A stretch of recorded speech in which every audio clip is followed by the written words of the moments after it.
अल्लाह के हबीब मुस्तफ़ा जाने आदम सल्लल्लाहु अलैहि वसल्लम इरशाद फरमाते हैं, यह मेरे प्यारे सहाबा, रास्ते में बैठने से बचो। सहाबा-ए-किराम रिज़वानुल्लाहि तआला अलैहिम अजमईन अर्ज़ करते हैं कि या रसूल अल्लाह, हमारे पास इसके अलावा कोई चारेगार नहीं है। रसूल अकरम सल्लल्लाहु तआला अलैहि वसल्लम ने इरशाद फरमाया, अगर तुम्हारा रास्ते में बैठना जरूरी है तो उसका हक अदा करो। सहाबा-ए-किराम रिज़वानुल्लाहि तआला अलैहिम अजमईन अर्ज़ करते हैं कि या रसूल अल्लाह, उसका हक क्या है? रसूल अकरम सल्लल्लाहु तआला अलैहि वसल्लम ने फरमाया कि निगाह नीची रखो, निगाह नीची रखो और रास्ते से तकलीफ देह चीजों को हटा दो और हर आने जाने वाले जो सलाम करें उनका जवाब दो और नेकियों का हुक्म दो, बुराइयों से मना करो। आज गौर फरमाएं, इस हदीस पाक पर गौर फरमाएं तो हमारा पूरा अमल जो है इसके बरअक्स है। रसूल अकरम सल्लल्लाहु तआला अलैहि वसल्लम ने जो कुछ इस हदीस पाक में फरमाया, हमारा अमल उसके बरखिलाफ एकदम उल्टा है। पहले तो रसूल अकरम सल्लल्लाहु तआला अलैहि वसल्लम ने फरमाया कि रास्ते में बैठने से बचो। सहाबा-ए-किराम अर्ज़ करते हैं कि या रसूल अल्लाह, हमारे पास इसके अलावा कोई चारेगार नहीं है। बम्बई का घर ही देख लीजिए, हर घर में तो गुंजाइश नहीं है कि आइए आइए बैठ जाइए, आइए बैठ जाइए। 10 बाई 10 का घर है, बीवी बच्चे सब है, किसको बुलाएगा, किसको बैठाएगा? अब ये और बात है कि बेपर्दगी हो गई है, बेहयाई हो गई है कि बहू बेटियां सब दूसरों के सामने आ जाती हैं, ये अलग चीज है। लेकिन शरीयत का हुक्म क्या है कि पर्दा, अब घर में पर्दा की कोई सवाल ही नहीं। 10 बाई का है घर, 10 बाई 15 का घर है, 200 स्क्वायर फीट का घर है, तो घर में क्या बुलाएगा, किसी को क्या मशवरा करेगा? तो सहाबा-ए-किराम के जमाने में भी छोटे छोटे घर होते थे, घर में तिजोरियां होती थी, कुछ माल स्पेशल तौर पर जो होते थे वो रखे जाते थे, बाकी काम के बाहरी काम होते थे, छोटे छोटे घर होते थे। तो सहाबा-ए-किराम अर्ज़ करते हैं, या रसूल अल्लाह, हमारे पास इसके अलावा कोई चारेगार नहीं कि हम रातों में बैठ जाते हैं थोड़ी देर के लिए, कुछ हालात हाजरा पर तबसरा करते हैं, कुछ बिजनेस के मामला पर गुफ्तगू करते हैं, कुछ घरेलू मामला पर गुफ्तगू करते हैं, फिर रुखसत हो जाते हैं। यहाँ की तरह थोड़ी ना कि पूरी रात ओटा तोड़ते रहते, पूरी रात इधर उधर की बातें करते रहते, गपसलाके करते रहते, इनकी उनकी करते रहते, इनकी बुराई उनके सर, उनकी बुराई इनके सर, बस एक दूसरे की बुराई करना, गिबत करना, चुगली करना। किसी के घर में क्या हो रहा है ओटे वाले से पूछ लो, किसके घर में मियां बीवी का झगड़ा है ओटे वाले से पूछ लो, किसके घर में क्या हो रहा है, माल कहां से आ रहा है ओटे वाले से पूछ लो, सब खबर इनको रहती है। यही सबसे बड़े मुखबिर तो ये है, ओटे वाले से पूछ लो, जो कुछ पूछना है, कहीं जाने की जरूरत नहीं, एक दिन 1 लाख फूल से जाके बैठ जाइए, पूरे महल्ले की खबर मिल जाती है। कुछ लोग तो खत्तू होते हैं, खत्तू समझते हैं, खोदने वाला, खोद खोद कर निकालते हैं, अंदर से निकालते हैं, एकदम खत्तू बने रहते कि कहाँ कैसे क्या हो रहा है निकाल लेते, पूरी पूरी बातें लाकर सामने रख लेते, खत्तू है। और उनके पेट में हजम भी नहीं होता, ये हाथ मूला खाते ही नहीं, इस्तेमाल ही नहीं करते, इनका हाजमा बहुत ही कमजोर होता है। बस इनके कान में खबर कर दीजिए इतनी कि भाई किसी से कहना नहीं, तो आपको कुछ करने की जरूरत नहीं, पूरे मोहल्ले इलाके में, रिश्तेदार में, जमात में बात फैल जाएगी, आपको कुछ करने की जरूरत नहीं, कुछ कहने की जरूरत नहीं, सब कुछ पूरे मोहल्ले में, इलाके में, जमात में बात फैल जाएगी। तो कुछ लोग ऐसे भी होते हैं। तो सहाबा-ए-किराम रिज़वानुल्लाहि तआला अलैहिम अजमईन का ये मसला नहीं था कि पूरी रात बैठ करके ओटे पे बैठ करके इनकी उनकी करें। हाँ, या रसूल अल्लाह हमारे पास कोई चारेकार नहीं है, हम थोड़ी देर के लिए बाहर मिलते हैं, कुछ बातें करते हैं, मशवरा करते हैं, घरेलू बातें होती है, बिजनेस की बातें होती हैं, फिर अपने अपने घर। यहाँ तो मामला यह है कि पूरी रात ओटे पर बैठे और जैसे ही फजर का वक्त होने वाला, अजान होने वाली है, सब अपने अपने घर, सन्नाटा। फिर देखिए वही वक्त होता है जब सन्नाटे का वक्त होता है, पूरी रात हलचल, लेकिन फजर से पहले सन्नाटा। और जानते हैं चोरी भी इसी वक्त होती है, जब सन्नाटा होगा तभी तो चोरी होगी। घरों में जो चोरियां होती हैं रात को 12 बजे नहीं होती, 1 बजे 2 बजे नहीं होती, ये 3 से 4, 4:30 के दरमियान ही होती है, क्योंकि लोग अपने अपने घरों में पहुंचे सन्नाटा गली में, कहीं दुकान का ताला तोड़ा जा रहा है, कहीं घर का ताला तोड़ा जा रहा है, यही वक्त होता है कि सन्नाटा होता है। तो सहाबाए किराम रिज़वानुल्लाह ताला अलैहिम अजमईन अर्ज़ करते कि या रसूल अल्लाह हमारे पास तो कोई चारेकार नहीं कि यहाँ मिलते हैं, बैठ जाते हैं, कुछ बातें करते हैं। तो अल्लाह के हबीब मुस्तफा जाने आदम सल्लल्लाहु ताला अलैहि वसल्लम फरमाते हैं कि तुम्हारा रास्ते में बैठना जरूरी ही है, तो उसका हक अदा करो। उसका हक क्या है? निगाह नीची रखो, निगाह नीची रखो। कौन आ रहा है, कौन जा रहा है, मतलब नहीं। कोई आया पूछा, अभी कोई इधर से गया है, मालूम नहीं भाई कौन आया, पता नहीं कौन गया है, लेकिन कोई गुजरी है, मालूम नहीं। तो निगाह इस तरह नीची रखो, किसी पर ध्यान न दो। लेकिन माहौल ही ऐसा है, माज़अल्लाह आज का माहौल क्या चाहिए कि हमारे घरों की औरतें खातीन माज़अल्लाह सुम्मा माज़अल्लाह ऐसे ऐसे बहना लिबास, अधूरा लिबास, जिससे कि इब्लीसा और चुड़ैल बन करके निकलती है, अपने आप को दिखाती फिरती हैं, और हमारे नौजवान टकटकी मार कर देखना अपना हक समझते हैं कि हमें दिखाने के लिए निकली है तो अपना हक अदा करें। हमारे नौजवान भी शैतान उनके पीछे बन जाते हैं, वो तो चुड़ैल बन के निकली है, शैताना बनकर के निकली, इब्लीसा बनकर के निकली है, दिखाती फिर रही है। ये सोच लीजिए हमारी माएं बहनें ही इस तरह कर रही हैं, हमने घरेलू माहौल को खराब करके रखा है, खराब से खराब तर करके रखा है। बच्चों की जिंदगी जो ऐसी चाहिए हमने उसके बरखिलाफ करके रखा है। बच्चों को आज हम अधूरा लिबास पहनाते हैं, जब ये बच्चे बड़े होते हैं तो जाहिर सी बात है अब वही लिबास पहन करके ही आगे बढ़ेंगे।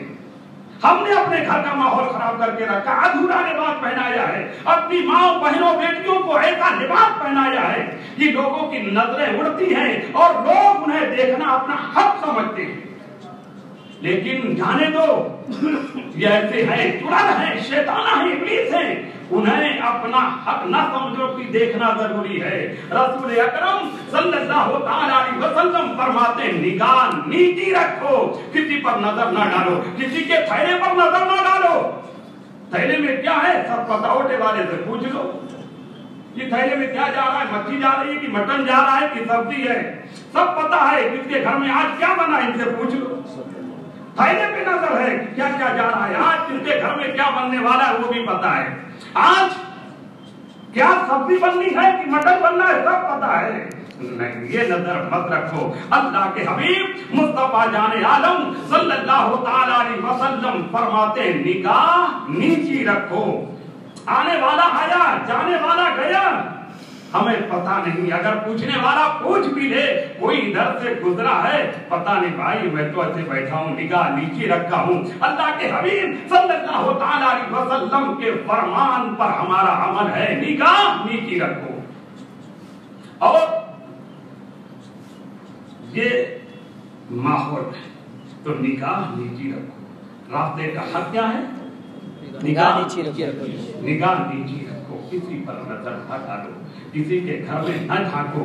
और जाहिर सी बात है आप इनकी उनकी करोगे तो पहले ये भी सोच लेना कि अगर आप किसी पर एक अंगुली उठाते हो तो आपकी तरफ 3 अंगुली उठती है। एक अंगुली अगर किसी की तरफ उठाया है तो अपनी तरफ 3 अंगुली उठ रही है। तो पहले अपने गिरेबान में झांक कर देखो, फिर किसी के गिरेबान में झांकना। पहले अपनी जेब देखो, फिर किसी के थैले पर नजर डालना। किसी के थैले पर नजर ना डालो, किसी के घर में मत झांको, किसके घर में क्या हो रहा है मत देखो, अपना घर देखो, अपने घर को अच्छा बनाओ, अपने घर को साफ सुथरा बनाओ, अपने घर को शरीयत इस्लामिया के मुताबिक संभालो। यही रास्ते का हक है। सरकार दो आलम सल्लल्लाहु तआला अलैहि वसल्लम फरमाते हैं, दूसरा हक क्या है? रास्ते से तकलीफ दे चीजों को हटाओ। क्या फरमाए? रास्ते से तकलीफ दे चीजों को हटाओ। लेकिन एकदम उल्टा, अपनी दुकान का कचरा एकदम बीच रास्ते पे लाके कर देते। ये झाड़ू देने वाले जब झाड़ू देते निगाह नीची, तब ऊपर नहीं देते ताकि कोई टोके भी नहीं। निगाह नीची और झाड़ू देते जाएंगे, आने जाने वाले के ऊपर जाए जाए जाए, और ना करके बीच रास्ते पर कचरा रख देंगे। रस्सी डोरा सब बीच में, कि आने जाने वाले को तकलीफ हो। रस्सियों में पैर फंस करके लड़खड़ाए गिरे, ये तकलीफ दे रहे कि नहीं हम दे रहे? अपने घर का कचरा, अपनी दुकान का कचरा कहाँ लाके रख रहे हो? अरे दुकान तुम लाखों रुपए की लेकर बैठे हो, 150 रुपया खर्चा करके कचरे खाने पर नहीं ले जा सकते। आदमी रख दो, क्यों किसी को तकलीफ दे रहे? लेकिन हमारा हाल यह है कि अपने घर से कचरा निकालेंगे, बाजू वाले के दुकान पर डाल देंगे, बाजू वाले के घर पे डाल देंगे, 4 माले से ऊपर से कचरा फेंकेंगे, किसी के सर पे गिरा, किसी के कांधे पर गिरा, किसी की गाड़ी पर गिरा। तकलीफ दे रहे कि नहीं दे रहे? अल्लाह के हबीब सल्लल्लाहु अलैहि वसल्लम हमें हुक्म दे रहे हैं कि रास्ते से तकलीफ दे चीजों को हटा दो। कांटा है, हड्डी है, ठोकर लगने वाली चीज है, पत्थर है, उसे हटा दो। ये रास्ते का हक है। लेकिन आज हम रास्ते में ऐसी चीजों को लाकर रखना अपना हक समझते हैं ताकि दूसरों को तकलीफ पहुंचे। आज हम अपना हक समझते हैं। इस तरह का माहौल बनाकर रखा है, मादल्ला सुम्मा मादल्ला। ये मुसलमान का हक नहीं है। मुसलमान किसी को तकलीफ नहीं देता है। बाइक वालों को देखिए, मादल्ला क्या बात, अरे मत पूछिए, ऐसा गाड़ी चलाते हैं कि बस लगता है कि बच गए, जान बची लाखों का ही हाँ करके ऐसा लाते, बस समझे कि बच गए आज। अरे तू अच्छा हुआ कि कब्रिस्तान नहीं पहुंचे, वरना कब्रिस्तान पहुंचा देते। कब्रिस्तान नहीं तो हॉस्पिटल में बेड पर होते। इस तरह गाड़ियां चलाते हैं, और नहीं तो खुद ही चले जाते हैं। कुछ तो कब्रिस्तान पहुंच जाते हैं, कुछ हॉस्पिटल में हाथ टूटा है, पैर टूटा है। ये तकलीफ दे रहे हो, खुद तकलीफ उठा रहे हो। पूरा घर परेशान होता है, पैसों की बर्बादी, परेशानी, तकलीफ अलग, आप तो बेड पर है लेकिन पूरा घर परेशान नजर आता है। ये हमारे नौजवान आज के इस तरह गाड़ियां चलाते हैं मादल्ला, और फिर रास्ते पर ऐसा गाड़ी खड़ी कर देंगे जैसे अपने बाप का घर हो, अपनी पार्किंग हो, इस तरह एकदम रोड पर खड़ी कर देंगे कि हर आने जाने वाले को तकलीफ हो। और अगर कोई बोल दे, अरे भाई साहब, अरे चल चल, ऐसी बातें कर रहा है, चल, ये भाई गिरी है, अंदाजा लगाएंगे क्या कर रहे? जगह आगे मौजूद है, चाहे तो किनारे लगा सकते हैं, लेकिन भाई है, बंबई के भाई है, चल चल भाई। ये ज़हन हमारा कितना खराब है। आप सोच रहे हो कि 2 मिनट के लिए मैं रुक रहा हूं, तो आने वाला भी तो 2 मिनट के लिए आया है, 2 सेकंड के लिए आया है। इसी तरह आज ट्रैफिक में तकलीफ होती है, परेशानियां होती हैं, लोगों की फ्लाइट छूटती है, ट्रेन छूटती है। ये इसके भुगतान कौन करेगा?